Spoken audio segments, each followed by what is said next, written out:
ጤና ይስጥልን ውድ ኢትዮ ከረንት የዩቲዩብ ገጽ ተከታዮችና አድማጮች እንደምን አላችሁ? ለዕለቱ የተመራሩትን አርዕስተ ዜና ወደ እናንተ ይዘን ቀርበናል። በዕለቱም ለዕለቱ የያዝናቸውን አርዕስተ ዜና ወደ እናንተ ይዘን ቀርበናል። በዛሬው ዕለት በትግራይ ክልል አድግራት ለወራት ሲሰለጥኑ የነበሩ አርሚ 15 ኮማንዶ አባላት ወታደራዊ መሪ በተገኙት የምረቃ ስነ ስርዓት ተካሂዷል። በዚህም ጉዳይ ዜና ጥንቅራችንን አካተናል። ቆይታቸው የምትሰሙት ይሆናል።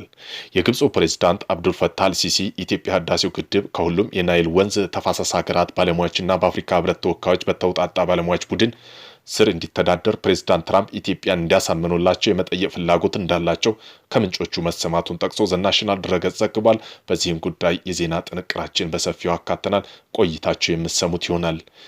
ኤርትራ ከኢጋድ መውጣት የወሰነችው ምንም ውይይት የለውጥ ሀሳብ ሳታቀርብ ነው ሲሉ ኢጋድ ወቀሰ። የልማት በየነ መንግስት ባለስልጣናት ኢጋድ የኤርትራ መንግስት ከድርጅቱ የመውጣት ውሳኔ ያሳለፈው ተጨባጭ ሀሳብ ወይም በአይነተኛ ተቋማዊ ወይም የፖሊሲ ማሻሻያ ዙሪያ ተሳትፎ ሳያቀርብ መሆኑን በማንሳት ቅሬታውን ገልጿል። በዚህም ጉዳይ የዜና ጥንቅራችን የምትሰሙት ይሆናል። የሰላም ሽልማት ኮሚቴ ኢራናዊት የኖቤል ተሸላሚ ናጅርስ መሐመድ እስር ላይ አሰቃቂ ነው ሲል አውግዟል። በዚህም ጉዳይ ዜና ጥንቅራችን አካቶናል።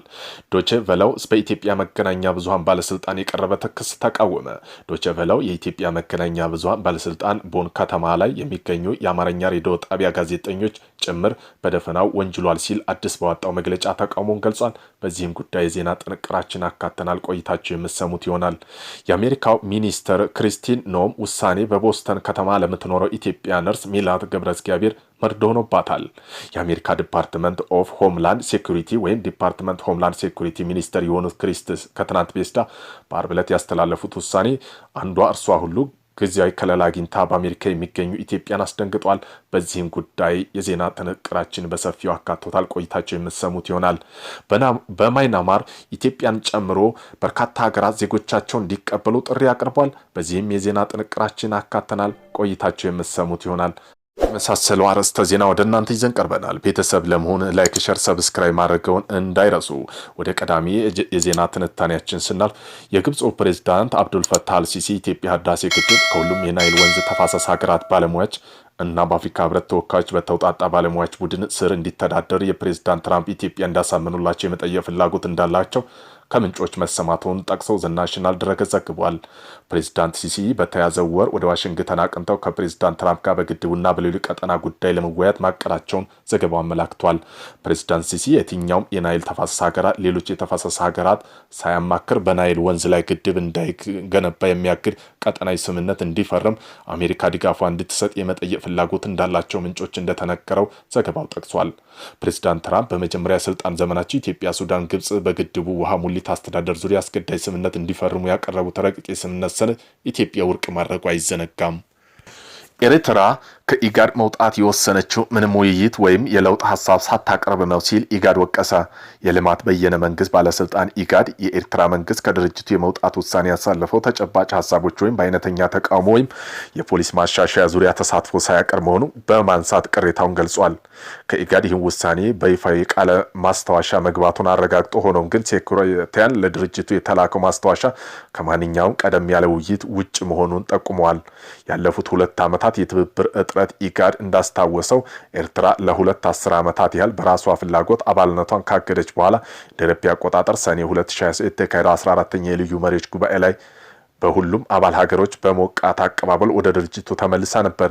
በዚያን ወቅት መመለሷን ሁሉን አቀፍነት፣ የክልል ወንድማማችነት፣ የታደሰ ትብብር፣ የጋራ ቁርጠኝነት ማሳያ እንደነበር ድርጅቱ አስታውሷል። ነገር ግን ከኢጋድ ከሰኔ 2023 እንደ አውሮፓውያን አቆጣጠር ጀምሮ ኤርትራ ከኢጋድ ስብሰባዎች፣ ፕሮግራሞች እንቅስቃሴ ላይ አለመሳተፏን በጸጸት ገልጿል።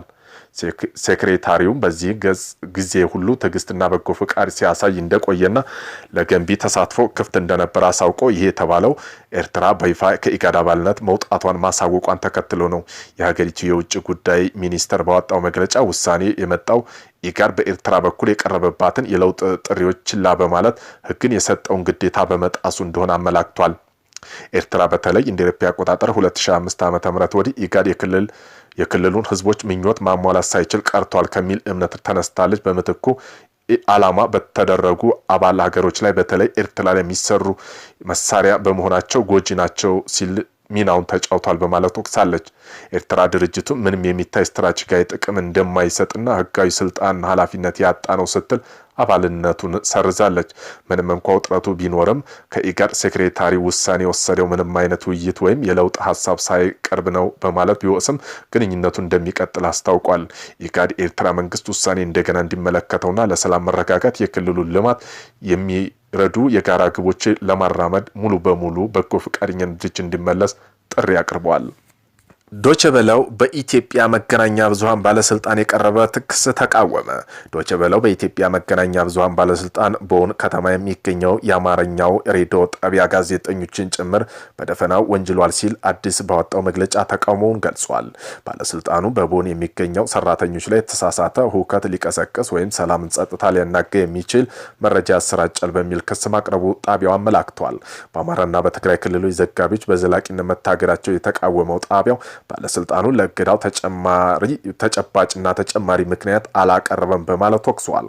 ዶቼ ቬለው የባለስልጣኑን ክሶች ውድቅ በማድረግ ከዘጋቢዎች ቦን ከሚገኘው ሰራተኞች ጎን እንደሚቆም አስታውቋል። ተሸላሚዋ ኢራናዊ ታሰረች።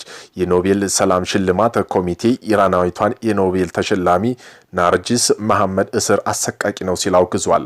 በ2023 የኖቤል ተሸላሚ የሆነችውና በእስር ላይ ካርማ የተፈታችው ኢራናዊቷ የሰብአዊ መብት ተሟጋች ናርጂስ መሐመድ በኢራን በቁጥጥር ስር መዋሏ የኖቤል ኮሚቴ በትናንትናው ዕለት አስታውቋል።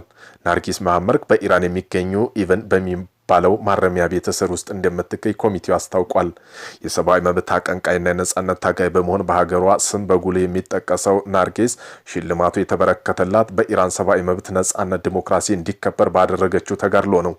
ወጣቷ በሴቶች ላይ የሚደርሰው ጭቆና እንዲቆም ያደረገችው ተግባራም በኖቤል ኮሚቴ ጭምር ሙገሳ አስተናግዳለች። ይሁን እንጂ ናርጂስ ቀደም ሲል በእስላሚክ ሪፐብሊክ ላይ ፕሮፓጋንዳ አሰራጭታለች በሚል ክስ ተመስርቶባት የቀጠናው ውሳኔ ተቀብላ በእስር ቆይታለች። ባለፈው ዓመታት መገባደጃ ላይ ቴህራን ኢቫን እስር ቤት ተፈታ እንደነበርም ጠቅሰዋል። የኖቤል ሰላም ኮሚቴ ትናንት ባወጣው መግለጫ ደግሞ ናርጂስ በኢራን ቁጥጥር ስር መዋላን ጠቅሶ ኢራን ባለስልጣን ያለችበትን ቦታ በአስቸኳይ እንዲገልጹና ደህንነቷን እንዳረጋገጡ ይህም ያለምንም ቅድመ ሁኔታ እንድትፈታ ሲል ጠይቋል። የተፈጸመው የዘንድሮ የኖቤል የሰላም ተሸላሚ የሆነችው ቬንዙዌላዊቷ ማሪያ ኮሬና ማቾድ ሽልማት ለመቀበል ኖርዌይ ከገባች ከአንድ ቀን በኋላ ነው ሲል የዘገበው ሮይተርስ ነው። የማይናማር መንግስት በኢትዮጵያ ጨምሮ በርካታ ሀገራዊ ዜጎች እንዲቀበል ጥሪ አቅርበዋል። ማይናማር አስተዳደር የሚገኘው ወታደራዊ መንግስት በማጭበርበር ካምፖች የያዟቸው የውጭ ሀገር ዜጎች ሀገራቱን እንዲቀበሉ ጠይቋል። በቅርብ በታይላንድ ድንበር አካባቢ በተደረጉ ዘመቻዎች በርከት ያሉ ውጭ ሀገር ዜጎች መያዛቸውን ሲታወስ እነዚህ የያዟቸው ለመቆጣጠር ለማስተዳደር ስለተቸገሩ የዜጎቹ ሀገራት በተቻለ ፍጥነት ቶሎ እንዲቀበሉ ማይናማር ጠይቃለች። ዘመቻውን ባለፈው ጥር ከተጀመረ ወዲህ ከ47 ሀገራት በተውጣጡ 13272 የውጭ ሀገር ዜጎች መያዟን ስትገልጽ በአብዛኞቹ ወደ ሀገራቸው ተመልሰዋል። አሁንም 1655 ያሉ እዛው እንደሚገኙ ገልጻለች። ከቀሩት መካከል ከ500 የሚበልጡ የቻይና ዜጎች ሲሆኑ ከ100 እስከ 300 የሚደርሱ የኢትዮጵያ ዜጎች እንዲሁም ቪየትናም፣ ኬንያ፣ ኢንዶኔዥያና የህንድ ሀገር ዜጎች እንዳሉ ማይናማር አስታውቃለች። ማይናማር አብዛኛው ወደ ሀገራቸው ያልተላኩ የአፍሪካ ሀገር ዜጎች ሀገራቸው በተለይ በታይላንድም ይሁን በማይናማር ኤምባሲ ስለሌላቸው ነው ብላለች።